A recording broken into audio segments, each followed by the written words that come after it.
Добар ден, криптоентузијасти, имаме многу интересно видео денеска, ќе зборуваме за вести од глобалната економија и биткоин, со тоа што за почеток имаме една многу бомбастична вест, нели може да прочитате што станува збор, а во меѓувреме само уште нешто да најавам за оние кои се нови на нашиот канал, значи за сите почетници почнавме одново да ги аплодираме сите видеа на YouTube, а тоа се нормално видеото од напредниот курс за фундаментална и техничка анализа, кои што нормално линковите може да ги најдете на нашиот Facebook профил и на Twitter профил, каде што нормално може да ја проследите оваа обука од почеток, за да ви биде поедноставно да ги следите овие видеа едно по едно. Ние се шириме на YouTube, а ова е само дополнителен начин како да го искористиме тоа позитивно за нашите нови членови. Сега, веќе обработивме Altcoin вести според последното гласање вчера, а денеска работиме на вести од глобалната економија и биткоин, повторно на ваше барање.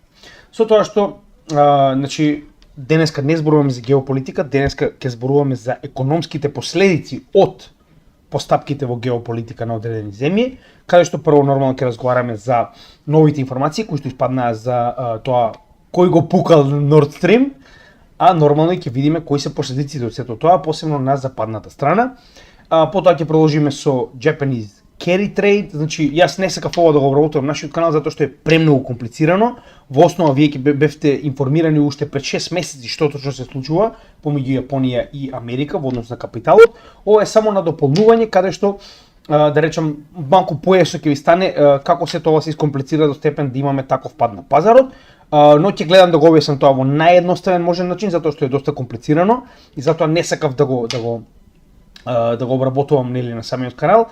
И нешто околу самите rate cuts во однос на последните податоци и дали потенцијално очекуваме рецесија, нормално потоа ќе разговараме за биткоин. Сега, првата вест денес која што имаме е нормално за Nord Stream, односно, како што кажав, кој го пукал на Nord Stream, така.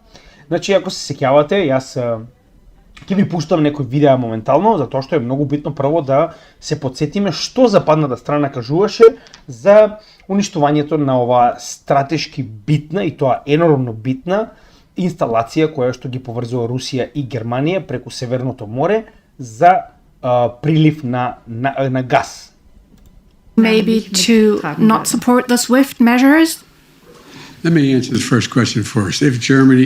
If Russia invades, чисто како контекст, значи знаете која е оваа фацка, нашиот омилен гериатрија геноцид Џо, кој што моментално е во Германија и наместо да дозволи прво да одговори нормално премиерот на Германија, се извинувам канцеларот на Германија, кога имате Стопан, прво Стопанов зборува, па после вие, се разбира, значи кога сте овца и овчарот е со вас, прво овчарот зборува, овцата може да си блее после колку сака, со тоа што замислете, значи што изјави геноцид Џо, ова е пред 2 години, да не заборавиме, значи точно на 7 февруари пред 2 години во 2022 година, замислете која муда има дечкото да каже што ќе прави со инсталација која што ни по точка разно не е негова, а од друга страна да не заборавиме дека е во собственост, барем половина, на една од најголемите членки на НАТО, значи ваш стратешки партнер. Така, што вика Мицитакис кај нас, они се стратешки партнери, не можеме против нив. Исто.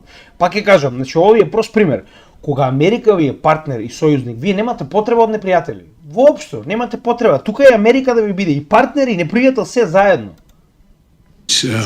That means tanks or troops crossing the border of Ukraine again. Then there will be no longer a Nord Stream 2. We will bring an end to it.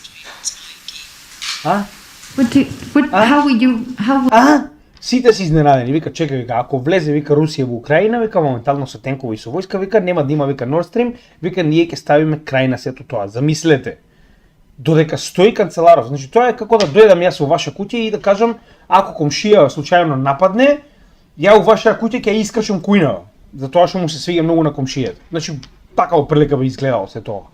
Значи, јас кај комшија што сакам правам затоа што сум, нели, со комшија добри сме, ама пошто јас сум поет и што сакам правам кај комшија за да го заштитам. Се разбираме. Will you do that? Exactly. Since the project and control of the project is within Germany's control. Тоа што јас ви го зборам, значи водителката убаво му кажува, чекај, како вика тоа ќе го направите, вика, контролата, вика, а нормално и собственоста, вика, на овој проект е во Германија, така? we will, I promise you, we'll be able to do it. Па се смее, бе. Абе, се гледај ова каква фацка е, ја ми не достига, ја, будалче ми фалише. Дај нека го вратат, ја пак ја речем, уште еден мандат, јас ќе му дозволам, Значи, не знам како да ви објаснам. Дали има, јас не можам, еве, баш за тоа го запишав овдека. Нашите поколенија за овој период сигурно ќе учат дека ова е векот на идиотите. Јас друго објаснување немам. Вие да дозволите некој ваков стопан да дојде во вашата земја и да ви каже што ќе се уништи, а што не, а тоа е ваша собственост, треба да сте вајда Шолц. И цела Германија си ќути, кур не ги боли, шо има гајле. Сега ќе покажеме што добиле од овој поклон од Америка. Значи гледај колку е, срцка е, златен е. Значи каде е сега тука проблемот? Да не заборавиме што се случило како го уништи ово. Значи сега гледам дека ве уверувам, може да следнете и да проверите изјавите кои што ги даваа политичарите во Мурика, статиите ги нема. Значи јас верувале или не 15 минути барав да можам да покажам материјал каде што нормално цела Мурика јадеше гомна како тоа го направила Русија. И успеав да го најдем овој Fox News артикл каде што слушајте се, значи нормално само ги сумираат сите тие папагали од Вашингтон, каде што нормално се зборува дека Nord Stream го уништила Русија. Кој друг? Нормално. Значи кој друг? Тој што има најголема корист, си ја уништува самата инсталација. Значи тоа само на западот може да се каже и само западот очигледно го верува. Welcome back to Fox and Friends. The Nord Stream pipeline's blown up and leaking tons of methane into the atmosphere. 28 септември 2022 година, ова е нормално истражување на Fox News кој е крив. The U.S. calling this a deliberate act of sabotage while NATO threatens to retaliate. Our next guest wrote the book on Putin's playbook and says all signs point to Russia for this dangerous attack. Here to... Логика, батка, логика. Сам себе го убил. Зошто да не? Си уништуваш собствената инсталација, зошто? Така, за да ги издервирам вие другиве. Значи, НАТО ке враќал, а Америка кажува дека сигурно е Русија, Путин го има направено ова, значи да не заборавиме како не вергла. Така, значи јас ова постојано ви го покажувам затоа што луѓето имаат меморија како златна рибка. Ако не го виделе на вестите во последните 2-3 дена, се заборавило тоа, толку е.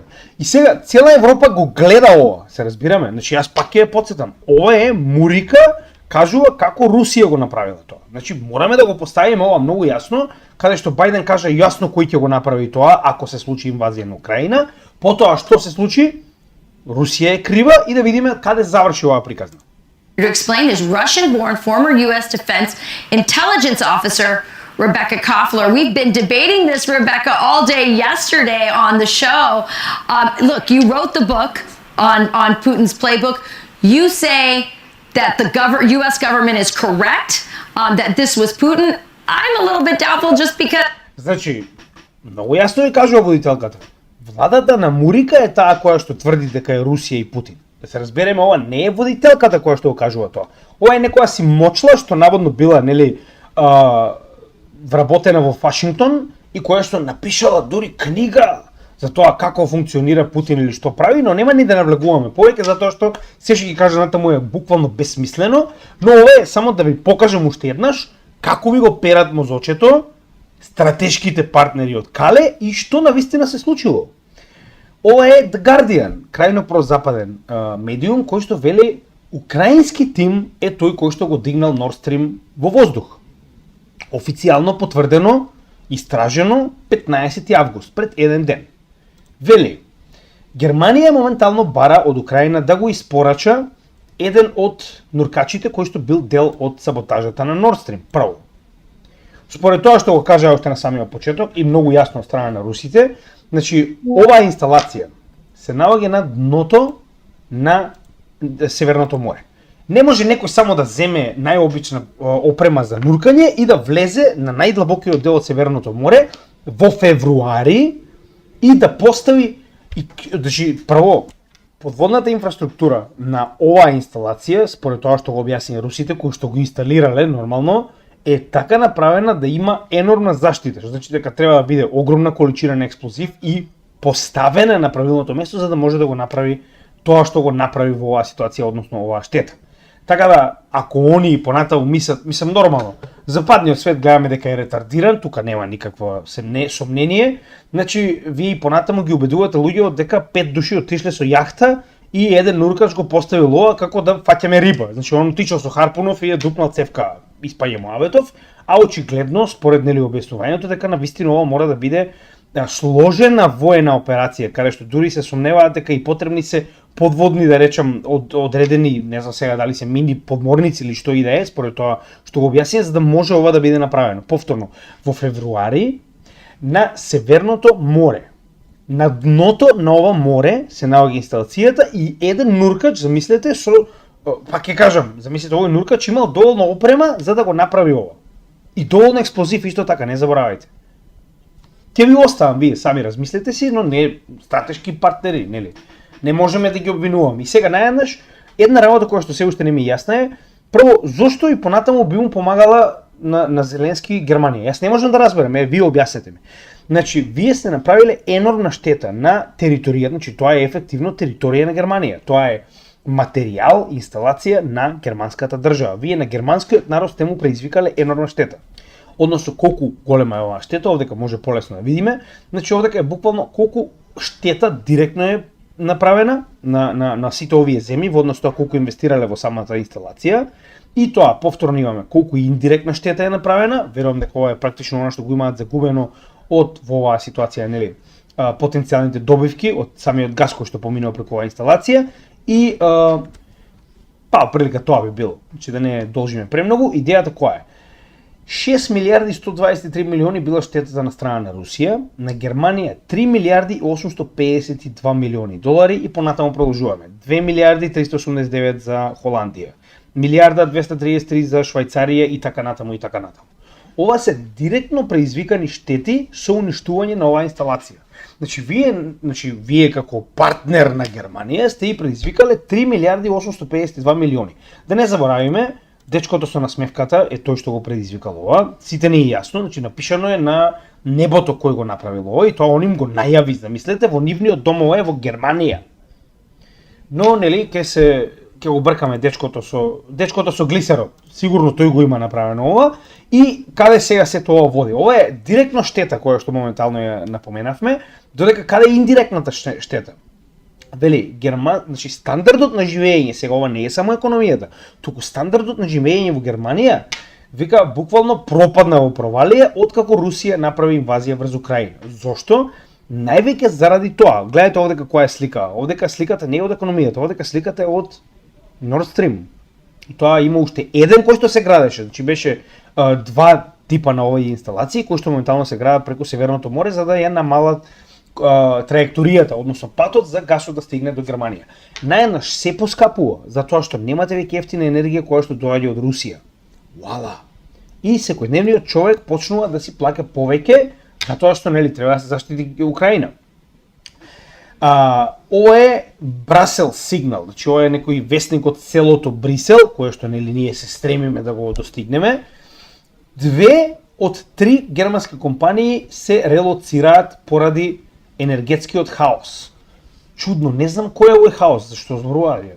Прв па слушам каков енергетски чао. Нели американци им носат, јас така слушам, гледам со танкери им носат, значи LNG во нели течна состојба, кои што го плаќаат 4 пати поскапо. Јас не гледам каде е тука проблемот, што ако плаќаат 4 пати поскапо.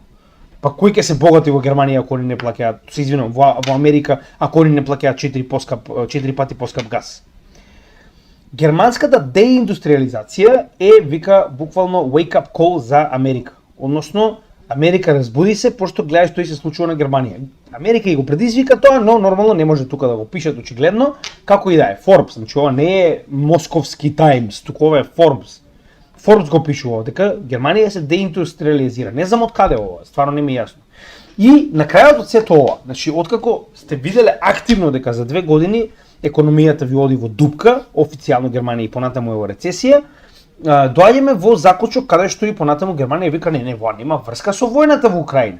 Ние понатаму мораме да продолжиме да носиме оружје во Украина, а Украина ве го предизвикала ова. Да не е ни Украина, но ајде еве. Значи некого мора да го фрлат под тркалата, кого ќе го фрлат нормално, тој што е веќе потрошен. Украина заврши приказната. Така да што правите? Кој е крив? Тој што не е у собата или тој што е мртов, се разбираме, па така испаја работа моментално, украинците се криви. И понатаму Германија продолжува да ја помага на Украина ево ова нека биде памет за останативе стручњаци во Европа, допрва ќе го јадат, значи само толку ти кажам, допрва ќе го јаде Европа, и со мигранти, и со енергенси, и со изолација, не се секирајте. Сега доаѓа времето Европа да биде колонија, и тоа да биде колонија на Африка изгледа на крај. Ама, нели, ќе бидеме живи да го видиме тоа. Моментално Пари се полн со мароканци, тунижани и така натаму. Северната афричка колонија, така наречена Франција, нормално, а истото се случува и со другите, но чекор по чекор. Ова само сакам да ви покажам какви се позитивните одлики на тоа да ви биде Америка партнер и нормално во оваа ситуација Украина. Па сега нормално, нели, вие и понатаму размислете дали тоа што сме во НАТО е толку позитивно. Сега, нормално многу се зборува за овој јапонски јен carry trade, како што они го нарекуваат, што истиот представува и како истиот предизвика пад на западните пазари. Значи, јас во предлог на овој видео ќе оставам видеото каде што разговараме за јапонската економија и за конечното нејзино рестриктирање, кое што предизвика практично пад на вредноста на доларот наспроти јен. Значи, конечно, после многу време, јенот добина сила против доларот.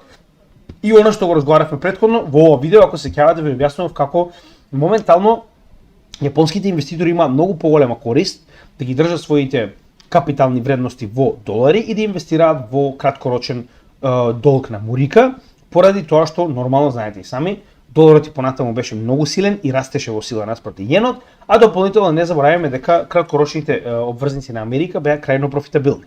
Сега, дополнително ова е другата страна на паричката, каде што и западните сили го користат истиот овој момент со цел да практично направат профит и на тој начин предизвикаа, како и секогаш со леверидж, проблем. Сега, како се случи ова? Значи, една од најбитните работи кои што треба да ги разбереме е дека моментално јенот беше на крајно ниска вредност наспроти долар. И тоа ние го гледавме веќе наназад со месеци, така? Многу пати сме успоредувале, сме го објаснувале, значи тоа е поради тоа што имаме рестриктивна политика на Федералната резерва на Америка, каде што се повеќе и повеќе се намалува количината на долари на пазарот, а во спротивно јапонската централна банка е единствената од целиот западен блок. На страна од тоа што и Англија, и Франција, и Швајцарија, и Канада, и Австралија сите воведоа каматни стапки, односно ги покачија каматните стапки на ново испринтани парични средства, Јапонија не го направи тоа. Објасниме зошто. Јапонија буквално беше ставена во ситуација дека јапонската економија е јака, они ќе купуваат американски долг затоа што Федералната резерва не принта пари. Нешто што го објаснивме во видеото кое што ќе го видите на крајот во предлог за јапонската економија. Но, каде е сега овде проблемот? Сега доаѓаме во ситуација каде што поголемиот дел од западните партнери на Јапонија сваќаат дека моментално, значи за да се позајми јен е крајно ниска вредност. Значи вие плаќате многу мала количина на камата за да позајмите јен од Централната банка на Јапонија. И истиот јен вие може да го префрлите во долари и кога ќе го префрлите во долари да си купите во оваа ситуација најчесто краткорочни обврзници на Америка кои што се многу јасно, многу профитабилни, а многу краткорочни. Се разбираме? Сега овдека не беше проблемот. Ова ако така било немаше да биде проблем, затоа што овие краткорочни обврзници најчесто се на месец 2, 3, 6 и многу лесно може да се така речено вратат овие пари назад. Каде е сега овдека проблемот? Значи ова не е од сега, ова се случува веќе долго време. Односно, еве да погледнеме како тоа изгледа. Во целиот овој период, погледнете. Значи уште од 2011 година па до сега и понатаму расте вредноста на доларот наспроти јенот. Така да вие кога позајмувате јен од Централната банка на Јапонија, која што тоа го дозволува, вие фактички во целиот овој период, затоа што сте го промениле тој јен во долар, вашата вредност на тоа што сте го позајмиле постојано расте. Така. Значи вие постојано сте во профит само со тоа што се држеле долар. Значи вие само да сте држеле долари со позајмени јени од Јапонската централна банка, вие би биле во профит, така? Затоа што првиот чекор од овој currency carry trade е буквално да ги промените во друга валута. Каде е втората позитивна ствар? Во моментот кога тоа вие сте го правиле, рековме од 2011 година, така? Значи од 2011 година па до сега, значи Јапонската централна банка не наплаќала буквално никаква камата на она што го позајмува на своите клиенти. Никаква, 0%, погледнете, дури и минус, 0%. На се што ќе испринта и ќе даде на своите клиенти. За разлика од тоа, во последниот период, Американската федерална резерва стигна до неверојатни 5,5%. Што значи дека ако вие сте американец, вие сега не можете да позајмите од федералната резерва затоа што треба да платите многу голема камата. Вас не ви се исплаќа да позајмите пари од федералната резерва. Но со оглед на фактот дека сте партнери, вие може да позајмите за 0% јени, кои што потоа ги претварате во, како што рековме, долари, и што правите следно? Само момент да го покажеме ова, значи ова се моментално краткорочните должнички средства на Америка, тоа се bonds, се извинам, bills. Погледнете. Еден месец 5,3%, 2 месеци 5,3%, 3 месеци 5,2%. Значи вие само на еден месец да ги позајмувате овие пари, вие секој месец имате 5,3% профит. Значи ова е крајно позитивна ствар. Сега, каде е овој проблемот? Да останеле на обврзници од 1-2 месеци, истите не би било проблем да го направат тоа. И да не забораваме дека овдека не станува збор за позајмување на, не знам, 10.000 долари. Овдека станува збор за позајмување на милиони, тешки милиони од Јапонската централна банка, кои што потоа се претвараат во долари. Така. Сега, зошто велат дека ова може повторно да се случи и како тоа се случи, да речем, толку катастрофално за така речено акциите. Значи тоа е најголемиот проблем. Проблемот е што ова би било стандардната шема што треба да се прави. Значи гледате, дури овдека во ова објаснување кое што го најдов, буквално тоа е поентата, да позајмите ваков тип на инструменти кои што се крајно, да речем, нели, и понатаму сигурни и истите значи за брз период ви даваат ненормална заработка затоа што моментално имаме inverted yield curve во Америка. Така, значи Америка нема од каде да позајмува самата влада, мора да го прави ова со цел да позајми што може повеќе пари за да може да опстои. Проблемот е што поголем дел од овие актери не само што земале пари и ги претварале во долари, туку потоа купувале акции. Се разбираме? Потоа купувале се што може да купат, значи што е ризично, затоа што вие во моментот кога ги претворите во долари, тоа се ваши пари, може да купите што сакате. Сега, каде овдека настанува проблемот? Во првиот момент каде што ние имавме, значи, само момент, значи во првиот момент каде што Јапонската банка, централна банка почна да ги качува своите каматни стапки, почна што? Почна да губи доларот во вредност наспроти јенот. И тоа погледнете, 30% во последните месец дена се покачила вредноста на јенот наспроти доларот. Што значи дека ако вие во последните месец-два сте позајмиле долари, се извинувам, јени од Јапонската банка и сте ги промениле во долари, сега вие сте ефективно негде околу 30% во минус на количината која што сте ја позајмиле, затоа што очигледно кога веќе почна да губи доларот наспроти јенот, погодете што вие сте веќе во загуба на оние пари кои што првенствено сте ги позајмиле, така? И сега каде е овдека проблемот? Дополнително вие не само што сте во загуба затоа што сте ги позајмиле овие пари, туку сте инвестирали во S&P 500, така?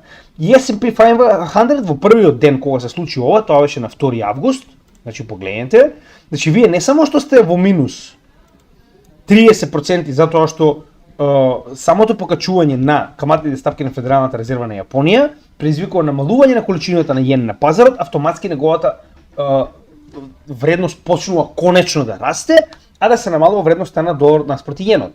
И сега сте изгубиле веднаш, да речем, во тие еден ден 30%, затоа што вие сега ако сакате да ги смените назад од долари во јени, веќе не е тој сооднос по кој што сте ги земале, така? И дополнително на тоа вие губите уште 5% затоа што вие во тој момент кога така речено вие сте ги имале доларите, сте инвестирале во S&P 500, директно во S&P 500 индексот, вие само во тој ден сте изгубиле околу 5%, а ако сте инвестирале во Amazon, ќе сте изгубиле уште 10%. Значи вие ефективно за тој ден вие сте минус 40% на позајмените средства од Јапонија. И сега проблемот е што вие ако продолжите да чекате, а ние навистина влеземе во рецесија, тогаш оваа разлика помеѓу доларот и јенот ќе продолжи да расте. Зошто? Затоа што и понатаму Јапонската централна банка ќе продолжи да ги качува своите каматни стапки со цел да ја заштити својата валута. Ако тоа се случува, погодете што? Тоа значи дека ако го споредиме овој чарт сега, замислите како ќе биде кога конечно Јапонската банка ќе почне да покачува за 0,25, за 0,5% каматна стапка. А дополнително, причината поради која што вие досега сте имале јак долар, кој што сте нели го купиле затоа што е појак и очекувате да продолжи да станува што се повеќе и појак од јенот, се наоѓаме во ситуација во која што вие практично ќе го изгубите тој ефект. Зошто? Затоа што Федералната резерва на Америка е буквално пред рейт cuts. Ако ги имаме rate cuts, вредноста на доларот продолжува да паѓа.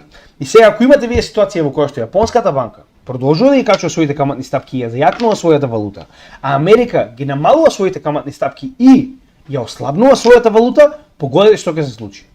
Овие долари вие кои што сте ги смерили од јени, се повеќе и повеќе губат на вредност, а јенот се повеќе добива. Што значи дека вие во уште првиот чекор сте во минус, се разбираме?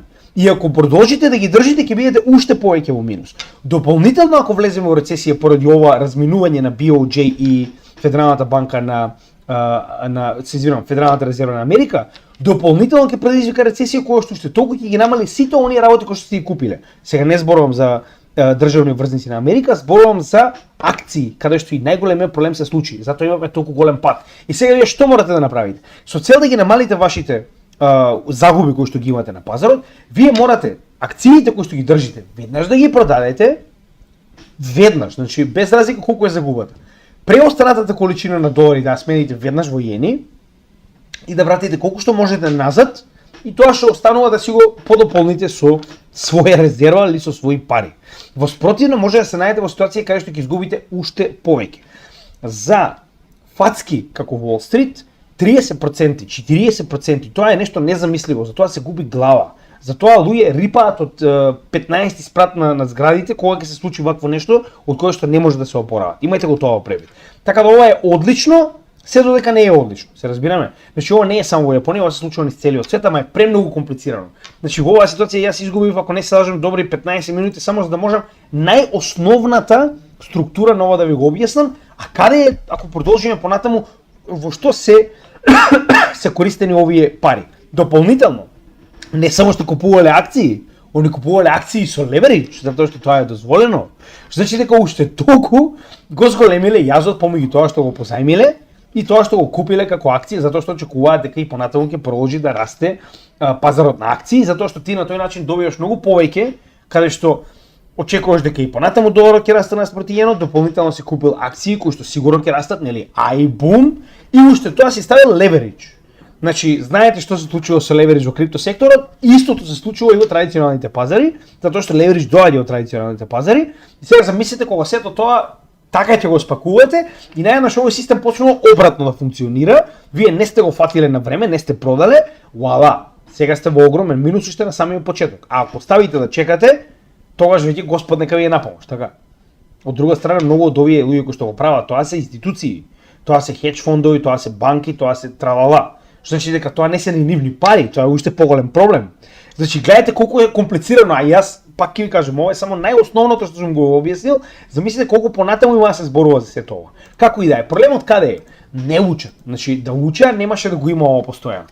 Вели, ево, се сеќавате Чичко ви е познат од видеото каде што го праша зошто Америка позајмува пари кои што ги принта, и сега нормално дечкото дава стручно мислење за Yahoo Finance, таа економска фела на Bidenomics, Господ нека име на помош, како и да е, вели дека ова може да се случи повторно. Да, зошто? Затоа што повторно го прават истото.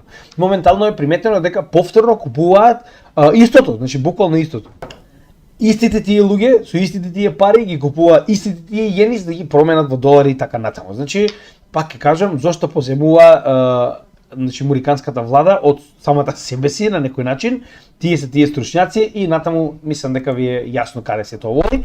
Сега, дали ќе се случи ова повторно или не можеме да знаеме, затоа што ова е нешто што за жал додека не се случи, не можете да го видите. Значи затоа што вие немате ниту по точка разно увид колку пари се позајмени од Централната банка на Јапонија, кој ги поземил, каде ги инвестирал, дали е со леверидж, дали е во нормални обврзници, и тоа не мора да биде Америка, може да е и во Германија, може да е и во Франција, значи не го прави тоа само Америка, го прават сите партнери на Јапонија, затоа што моментално само во Јапонската Централна банка имате 0,1 до 0,2% камата на поземен капитал. Во сите други останати е доста висока оваа стапка на поземен капитал, затоа сите овие земји го прават од Јапонија, така. Сега, заради ова, што моментално го гледавме, JP Morgan ја подигнал својата, да речем, во оваа ситуација, значи тоа е проценка за потенцијална рецесија на 35%. Значи, видете, дури да не добиеме рецесија, јас не верувам дека ќе имаме магично опоравување на економијата во Америка, освен, пак ќе кажам, ако не го пушта принтерот на 10-ка и да имаме принтање пари како да нема утре и да имаме повторно висока инфлација. Дали тоа ќе го направат, останува да видиме. Проблемот е што сите овие работи кои што моментално ги гледаме зависат од една рака луѓе кои што одлучуваат за Федералната резерва и политиката на доларот, односно монетарната политика на глобално ниво. Така да ние не можеме да знаеме што да очекуваме додека овие гериатрија екипа не се појават да ни кажат што планираат да прават.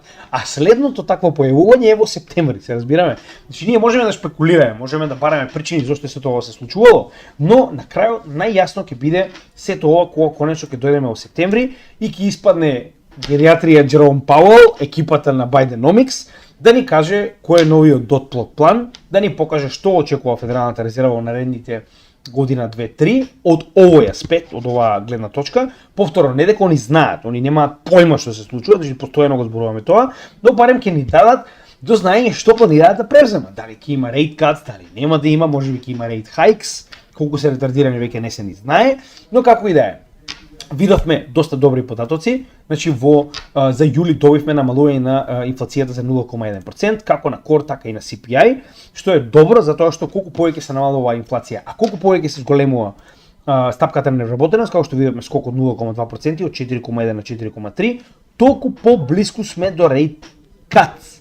Како што кажав, ова е многу голем, екстремно голем притисок врз Федералната резерва и сега веќе не е ниту прашање дали ќе имаме, туку колку ќе имаме.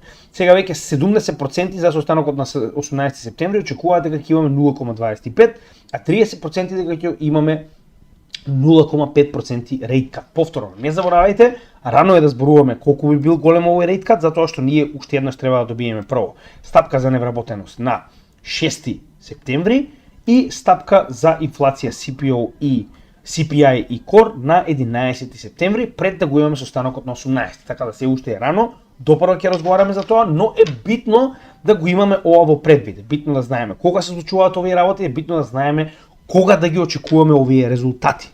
Уште еднаш, септември верувам дека ќе биде точка на промена на целата оваа економска клима, посебно за криптосекторот, не ме интересира за американската економија, ме интересира само како потенцијално ќе реагира рецесијата врз криптосекторот. А не можеме тоа да го знаеме додека не го видиме со сопствени очи. Така да моментално оние кои што го разбираат ова и кои што го следат овој канал, треба да ви биде јасно дека се наоѓаме пред историја.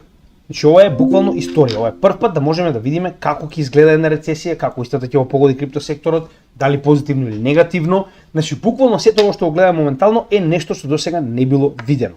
Целиот криптосектор за прв пат потенцијално би влегол во рецесија, ако истата се случи, а со оглед на фактот дека, како што сега многу пати сме покажале, кога невработеноста ќе излезе надвор од контрола на 4%, до сега никогаш не успеале да ја симнат пред истата да експлодира и да дојдеме до рецесија. Ова ќе биде прв пат ако се случи, а нормално секогаш значи го добиваме истиот овој одговор, овој пат не е исто како претходните и секогаш излегува дека е исто како претходните, па така и сега. Сега дали тоа ќе се случи или не, останува да видиме. Значи тоа не е наша одговорност, тоа е одговорност на Федералната резерва. Наша одговорност е да следиме и да бидеме паметни како ќе алоцираме и што ќе алоцираме во целата оваа ситуација. Така да уште еден месец имаме до следните core и CPI инфлациони стапки како и невработеност и се уште има време да го следиме целиот овој пазар. Сега за сега пазарот е стабилизиран, може да го видите и сами тоа. Значи ова е S&P 500 кој што буквално погледнете. Значи од овој масивен пад кој што беше предизвикан од јапонската економија, промената на политиката на BOJ, а дополнително и од овој јапонски йен carry trade и дополнително гледаме дека истиот значи направил корекција до 78,6, значи магија, пак ќе речем, ова сигурно е коинциденција. Значи имате ситуација во која што се коригирал до 0,786 Фибоначи и истиот проложил нагоре, веќе успеал да ги помине трите нивоа нагоре пред конечно да се обиде да направи повторно нов all-time high. Значи дека сите оние кои што беа исплашени пред една недела веќе не се исплашени, затоа што очекуваат rate cuts. Rate cuts е единствената причина поради која што вие не би били исплашени моментално. Затоа што Федералната резерва сега мора да трча по жешкиот песок, затоа што они до сега веќе можеа да почнат со rate cuts, но не, го одложува сето тоа додека не експлодира, додека не се скрши нешто во економијата и сега ние тоа го гледаме. Така да сега мораат да брзаат со rate cuts и тоа енормно, за да ја уверат економијата да не се плаши и да не почнат луѓето да продаваат акции како да нема утре, а гледаме дека моментално се враќаат цените на акциите нагоре Како на S&P 500, така и на Nasdaq, значи нема некоја голема разлика, дали некој процент разлика, погледнете и сами. Дури, гледате, значи повторно 0,786, истото место, корекција и продолжуваме нагоре. Како и да е, ова е позитивно, затоа што на некој начин економијата се уште е уверена дека има позитива. Значи луѓето го купиле овој дип и моментално продолжуваат нагоре да ги чуваат, да речеме овие акции кои што се дел од Nasdaq и S&P 500. Повторно, многу е битно како на глобално ниво ќе реагира и светот и како ќе реагираат институциите на целата оваа ситуација. Значи не можеме да реагираме пред време затоа што не знаеме какви ќе бидат реакциите од оние кои се поголеми играчи од нас, така да мораме да го следиме ова. И една битна работа затоа што гледаме дека значи досега една битна работа која што сакам да ви ја напоменам, која што би сакал да ја следите е ова. Гледаме дека најголемите и најбитните одлуки на ОПЕК, ова е значи нормално чартот на нафта, гледаме дека најголемите и најбитните одлуки на ОПЕК доаѓаат кога цената на нафта паѓа. Најчесто околу дното или на патот надолу. Битно е да значи сите одлуки кои што досега сме ги добиле од ОПЕК биле кога цената на нафтата била на исклучиво ниско ниво во однос на последниот дел од чартот, зборуваме во блиско минато, така.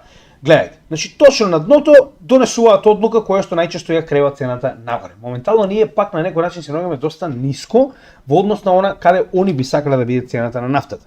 Така да имате го тоа превид, ја затоа го следам ова. Значи ова е OPEC.org, тоа е, знаете и сами, картелот на држави кои што се најголеми производители на нафта и би ви препорачал да си ја имате оваа страна или да проверувате од време на време, поточно во прес-релиз, каде што кога има нови одлуки на ОПЕК, ќе ги најдете буквално овде и тоа ќе ги најдете на врвот. Нема многу често нормално вести или пак одлуки, но убаво е да проверувате од време на време затоа што пак ќе кажам. Било каков тип на одлука која што моментално повторно ќе направи рестрикции или ќе ги промени рестрикциите кои што моментално ги има на производство на нафта, веднаш ќе предизвика шок во производството на нафта, зашто затоа што многу од луѓето ако очекуваат рестрикции да продолжат или да се зголемат, ќе купат нафта затоа што очекуваат дека цената на нафтата ќе се зголеми. Погледнете. Ние досега два пати го предвидовме ова, затоа што ова не е само зголемување на цената на нафтата, во исто време се зголемува нормално и вредноста на доларот, затоа што уште еднаш 4/5 од вкупната количина на трговија на нафта и понатаму е во долар. Значи секогаш кога имало одлука која што делувала на нафтата и низиното производство, вредноста на нафтата почнувала да расте, вредноста на доларот почнувала да расте паралелно. Како опаѓале, да речем, овие ефекти од донесената одлука, така обратно. Цената на нафтата паѓа, цената на доларот паѓа и обратно. Ова го добивме нели на почетокот на јуни 2024 година, каде што се зборуваше дека ќе продолжат со овие рестрикции до крајот на оваа година и тоа двата блока на рестрикции. Што се случи? Цената на нафта продолжи да се движи нагоре, со тоа и цената на доларот. Колку повеќе се движи цената на доларот нагоре, толку повеќе тоа е недобро за нас со оглед на фактот дека ќе ги намали вредностите на криптовалутите. Така да, би ви препорачал ОПЕК да си го следите, затоа што некогаш значи додека вие да видите што се случува на пазарот, ситуацијата веќе се случила, односно ОПЕК донел одлука и ако вие оваа одлука сте ја виделе на сител на вестите, тоа значи дека веќе сте касно. Сега, само накратко сакам да покажам во однос на држењето на биткоин спотите, значи тоа е вториот дел од вестите кај што разговараме за биткоин. Можеме да видиме дека и понатаму нема страф на пазарот, јас не гледам овдека страф, јас гледам дека и понатаму флоу се на некое стабилно ниво каде што немаме пат. Значи дури овде ќе имаме многу поголема корекција, за разлика од овде, овдека имаме некоја придвижување во хоризонтала. Како што значи никогаш не се движи само нагоре, ниту еден чарт, па така и овој. Значи гледаме дека моментално имаме стабилизација, потенцијално пред следен скок.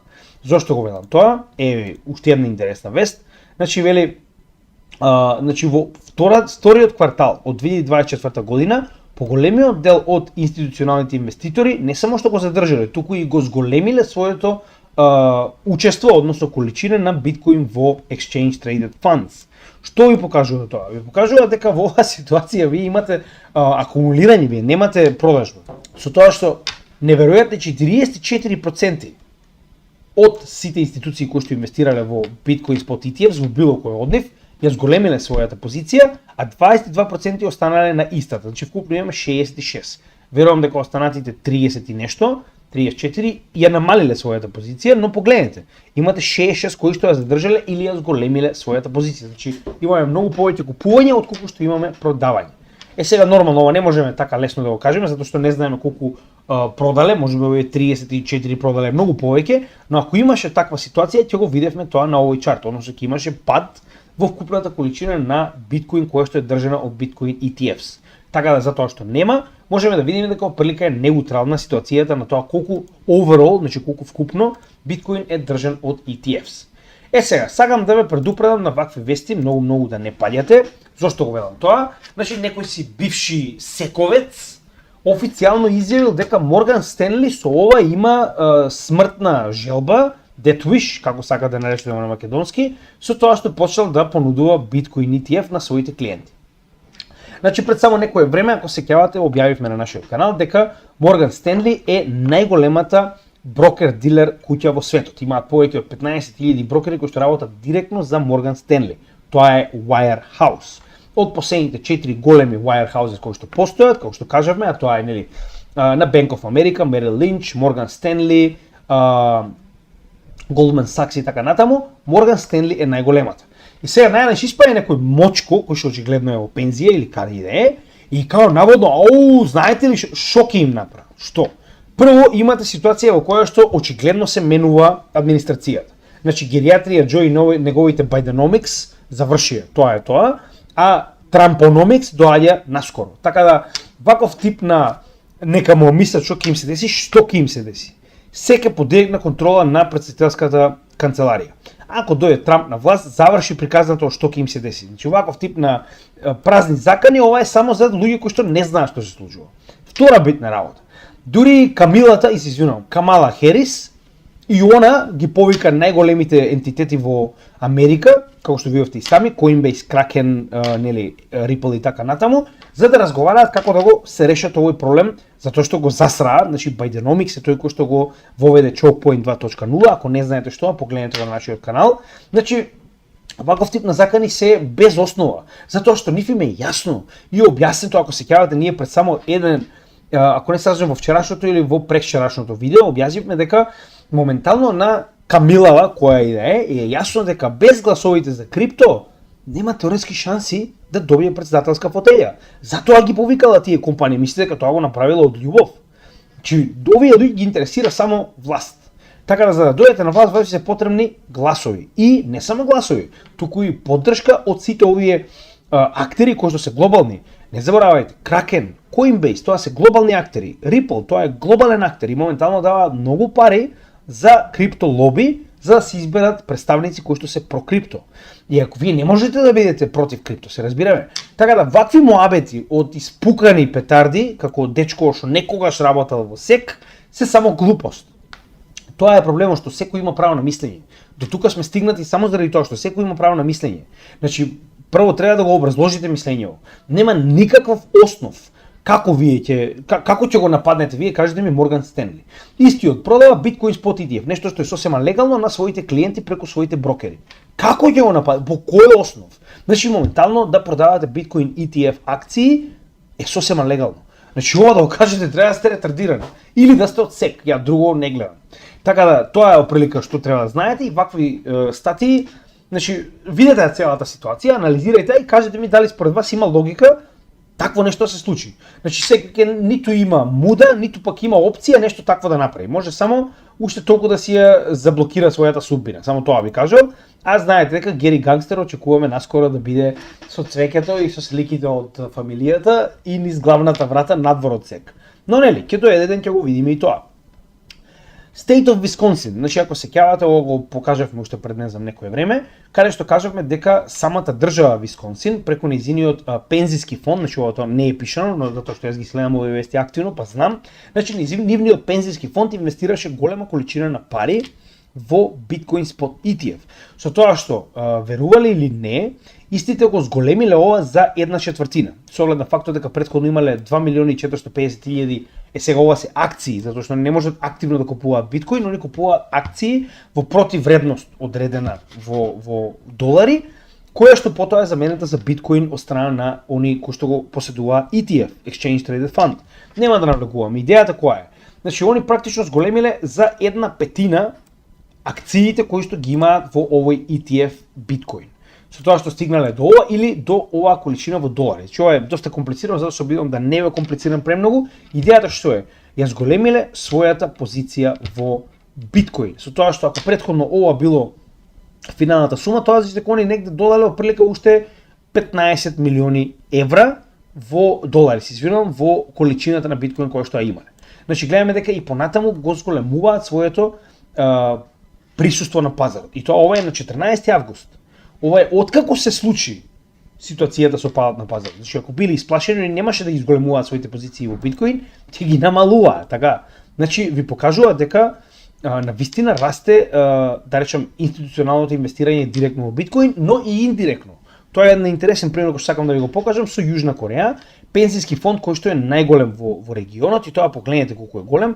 Значи овој пензиски фонд NPS што и да е, како и да е, истиот е 777 милиарди голем. Значи толку има под своje менаџирање. Значи тоа е количината на фондови кои што ги има под свој менеджмент и одлучиле да инвестираат 34 милиони. Повторно, 34 милиони долари не е многу, но е почеток, така. Сега, која е разликата? За разлика од овој пензиски фонд во Висконсин, кој што директно инвестирал во ETFs, во Јужна Кореја, овој пензиски фонд одлучил да не инвестира директно во крипто, туку да инвестира во компании кои што работат со крипто. И тоа како? Значи они практично наместо да купат директно биткоин, они купуваат акции во MicroStrategy. Тоа е индиректно инвестирање во биткоин. Зошто?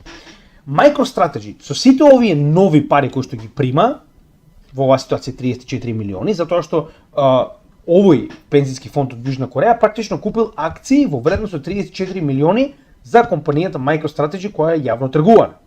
Тие 34 милиони сега MicroStrategy ги добива за произведените акции, а стратегијата на MicroStrategy понатаму останува со сите ново добиени пари да купи уште повеќе биткоин. Што значи дека овие 34 милиони утре Чичко Сейлер ќе си ги прати поштено на Coinbase Institutional и ќе си подигне во обратна, нели, во сооднос одредена количина на биткоин. Така да уште еднаш ќе напоменам. Значи ова е индиректно инвестирање во биткоин затоа што вие на тој начин очекувате дека вредноста на акциите на MicroStrategy ќе се покачи, а нормално ќе се покачи кога MicroStrategy моментално е во тежок профит и допрва ќе биде затоа што ние уште не сме го ни виделе главниот дел од бул маркетот. Така да во оваа ситуација овој пензиски фонд индиректно очекува акциите на MicroStrategy да пораснат. MicroStrategy има толку добра стратегија генерално, што моментално многу од компаниите во светот се обидуваат да ја следат. Во Јапонија има една голема компанија која што го прави истото, односно се што поседуваат и се што заработуваат го претвараат во биткоин со цел оваа количина на капитал која што ја претвориле во биткоин со време да продолжи да се зголемува на вредност. Што значи дека ние имаме ситуација во која што и понатаму и гледаме дека моментално истата оваа, да речем, стратегија ја применува и Marathon Digital Holdings, односно Marathon Mining. Значи Marathon Digital Holdings е уствари големата компанија која што е број 1 майнер во светот, која што гледаме дека и профитите кои што ги прави повторно ги променува назад во биткоин. Сега, дали ова е акции, искрено не сум сигурен, со оглед на фактот дека ова е само најавено дека таа големина на пари, односно 250 милиони долари, ја променила во 25.000 биткоин. Како и да е. Истата ситуација. Значи не само што прават майнинг, туку дополнително и сето она што го добиваат, дали од акции и така натаму, го вложуваат повторно во биткоин и во майнинг. Така да ви покажува дека овие корпорации имаат големи очекувања за биткоин и за не само овој бул маркет, туку на долг рок. Затоа јас ви кажав, јас сум овде на долг рок. Што и да се случи во сегиот период, кога ги гледате овие големина, значи кога гледате колку голема количина на пари и капитал влегува во криптосекторот, треба да сте луд вие да излезете сега. Па макар и да добиеме рецесија, макар и да имаме одложен бул маркет уште една година, што не верувам дека ќе се случи, но пак ќе напоменам. Тоа се пари кои што сум спремен да ги изгубам, тоа се пари кои што не ми требаат сега, кои што се стравени на страна и можам да опстојам уште долг период пред да треба да ги извадам. Така да на долг рок јас мислам дека е повеќе од јасно каде се тоа се движи. Ова не е финансиски совет, но генерално на сите не е јасно колку потенцијал има целата оваа сфера. Секој од вас мора да одлучи за себе, ви кажувам веднаш. И за крај, Санта Моника во Мурика сака да направи посебен биткоин фестивал во октомври, кој што ќе биде точно на 18 октомври 2024 година. Како ќе изгледа, останува да видим, ова е прв таков фестивал, така да останува да видиме како се тоа ќе изгледа, но во секој случај нема да биде лошо. Со оглед на фактот дека во септември, октомври очекуваме да има доста катализатори, верувам дека тоа ќе помогне за промовирање нормално и раст на цената на биткоин. Не заборавајте, во септември очекуваме rate cut, во октомври имаме BRICS конференцијата, што значи дека се оди негативно за западот, а се оди позитивно за крипто и останатиот капитал, и се надевам дека нормално тоа соодветно ќе се изрази на нашите инвестиции. И за крај само сакам да ви покажам дека нели моментално додека сите кенкаат, некои купуваат, значи 0,1 биткоин на адресите од 4.552.000 се покачиле на 4.582.000, значи 30.000 нови адреси купиле 0,1 биткоин. Во целиот овој период додека имавме дно, значи имаме ситуација во која што имавме 1 милион и скоро 12.000 новчаници во 1 биткоин, а сега имаме 1 милион и 13,4. Значи дека околу прилика уште 2400 нови новчаници купиле 1 биткоин. Потоа имаме ситуација во која што имавме 10 биткоини 152.766 новчаници, сега имаме 153.532. Значи дека прилика околу 700 новчаници, 800 новчаници купиле значи се зголемиле до 10 биткоини. 100 биткоини истата ситуација, значи од 15.819 сме стигнале до 16.030. Значи тоа се оприлика 200 нови новчаници кои што поседуваат повеќе од 100 биткоин. Сега овде ќе имаме мал пат, гледаме дека оприлика се држи на 2050-2060 новчаници, повеќе од 1000 биткоини и 10.000 гледаме дека во оваа ситуација екипата така речено прави дамп на пазарот, но стварно може да разберам зошто нема некоја голема промена. Гледате, 102, 103, тоа е еден новчаник, два новчаници, но повторно 10.000 биткоини се голема работа. Не заборавајте дека Германија имаше 50, значи 5 од овие новчаници се само на Германија овдека, така да не го заборавајте тој дел, но во секој случај гледаме дека генерално имаме голема акумулација на биткоин, биткоин hash rate и понатаму на нов all time high. Погледнете, значи имавме нов all time high буквално на 26 јули, пред само 20 на дена и повторно се враќа нагоре, значи дека се повеќе и повеќе мајнери се приклучуваат на мрежата. Значи дека целата оваа ситуација оди во позитива. И за крај нормално мораме некои интересни работи да споделиме со вас. Првата е, како што веќе знаете, значи морам да го кажам ова повторно затоа што има доста луѓе кои што се уште не го виделе. Значи официјално на 31 август во 8:30 часот ќе се одржи првата крипто конференција во Македонија. Значи, буквално може да го најдете овој евент на нашата Facebook страна. Некој ни запишам, Together We're Stronger. Вистина. Значи, ова е официјалниот постер во однос на содржината која што ќе се одржи, она што ќе биде моментално на самата конференција. Значи, тоа сме јас, Криптофил и Крис, искусен мајнер, според тоа што ми беше кажано. Значи, на овој постер може да ги најдете содржините на кои што ќе се разговара, секој со својот слот, и на крајот ќе имаме прашање од заедницата, еден или повеќе од еден час, зависи колку прашање ќе има, мада ќе биде сигурно повеќе од еден час. Значи, битна работа е тоа дека по се изгледа успеавме да средиме за лайвстрим, значи ќе биде направен со некоја почетна техника, значи ќе успееме да го направиме тоа верувам со телефон, каде што ако ништо друго барем ќе може да ги проследите говорниците во однос на она што го зборуваат на самиот настан на мојот канал. Така да најдовме трипод, најдовме интернет конекција, верувам дека нема да има проблем, ќе успееме тој да го направиме ако ништо друго. Ова ќе биде во новото кино во Прилеп позади библиотеката Марко Цепенков, така да се надевам дека ќе дојдете, се надевам дека ќе биде интересно, ќе уживаме. Од понеделник очекувајте Altcoin недела според вашите гласања. Значи моментално имаме ситуација во која што од последните два блока, од постариот блок ни останува Aether ATH, ATH или како сакате, PancakeSwap Cake, Alephium, ова е Mantra OM и последните IOTEX. Така да ова се петте коини кои што ќе ги обработиме, тоа се последните два блока вкупно заедно, така да наскоро ќе добиете нов блок, односно ќе добиете предлог за нови коини кои што потенцијално би ги обработиле. Сега, значи ова е во однос на она што треба да очекувате во следната недела, а моментално исто така би ви препорачал да гласате за тоа што моментално имаме и гласање за специјалното неделно видео, кое што може да го најдете на нашиот профил, како и на нашата значи на YouTube каналот на Community табот и на Twitter профилот. Значи гласете со цел да видиме што според вас би било следното специјално неделно видео.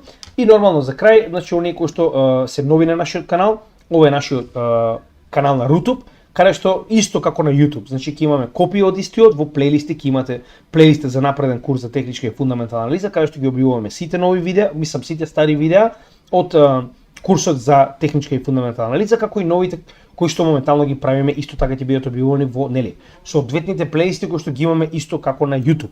Така да следете оваа плейлиста, секој ден ги објавуваме видеата како се движат едно по друго, со цел да можете нормално да го проследите нашиот курс последователно видео по видео и за крај нормално знаете сами, значи се тоа што го правиме 0 евро по македонец, се што параме е доколку ви се допаѓа овој материјал да ни помогнете да го прошириме до што повеќе македонци.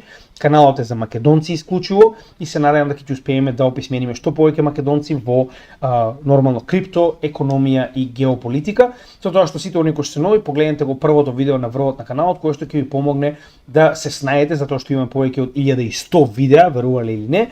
И нормално би било поедноставно кога ќе го погледнете да видите што и каде може да најдете на нашиот канал.